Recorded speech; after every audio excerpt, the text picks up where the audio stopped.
Iran के राष्ट्रपति रईसी की मौत, मोहम्मद मकबर बन सकते हैं नए राष्ट्रपति। ईरान के उपराष्ट्रपति हैं इस वक्त वो, और यही उनका संविधान कहता है। मोहम्मद मकबर नए राष्ट्रपति बन सकते हैं। उपराष्ट्रपति इस वक्त हैं ईरान के मकबर। ईरान के राष्ट्रपति इब्राहिम रईसी की मौत के बाद वहां पर जिस तरीके का राजनीतिक घटनाक्रम है, वो ईरान के उपराष्ट्रपति जो हैं वो अब वहां के राष्ट्रपति होंगे।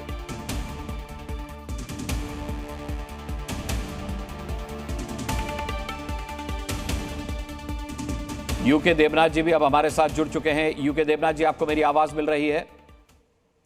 जी हाँ, मैं आपको सुन सकता हूं। यूके देवनाथ जी, हालांकि देखिए पाकिस्तान ने भी इस पर अपना खेद जताया है, संवेदनाएं प्रकट की हैं। अजरबैजान ने भी जहां से वो लौट रहे थे अपनी संवेदनाएं प्रकट की हैं। भारत इस पर अपनी संवेदनाएं प्रकट कर चुका है। लेकिन अगर अंतर्राष्ट्रीय स्तर पर देखा जाए तो ये कितना बड़ा लॉस है और इसका क्या कुछ आगे आने वाले समय में हमें असर देखने को मिलेगा?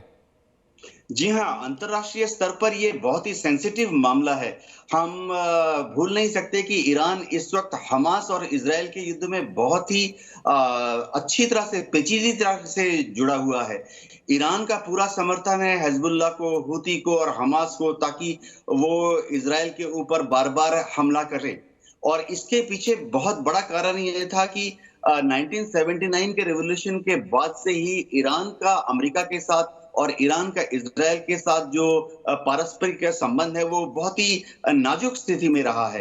आज जब ये हो गया है तो पूरी दुनिया के जितने विदेश नीति के एक्सपर्ट्स हैं, सब ये आकलन करने की कोशिश कर रहे हैं कि इसका आने वाले समय में क्या फर्क पड़ने वाला है इजराइल के साथ। इजराइल इस पूरे मामले को बहुत क्लोजली फॉलो कर रहा है। ये गौरतलब बात है कि ईरान जो है वो सिर्फ एकमात्र अरब कंट्री या मुस्लिम कंट्री है जिसने कि इजराइल के विरुद्ध, हमास और इजराइल के युद्ध में इजराइल के विरुद्ध फौजी तौर पर, मिलिट्री तौर पर कार्रवाई की है। बाकी जितने अरब देश हैं, बाकी जितने मुस्लिम देश हैं, उन्होंने सिर्फ डिप्लोमेटिक प्रोटेस्ट जताया था इजराइल के विरुद्ध।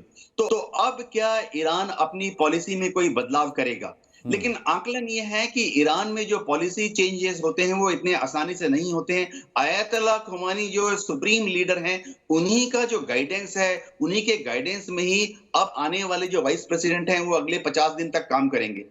सुप्रीम लीडर खुमैनी की जो सुप्रीम पावर है वो विदेश नीति को बहुत ज्यादा इंफ्लुएंस करती है। तो ईरान अपना जो एक अमेरिका विरोधी या इजराइल विरोधी स्टांस है उसको जारी रखेगा। Zee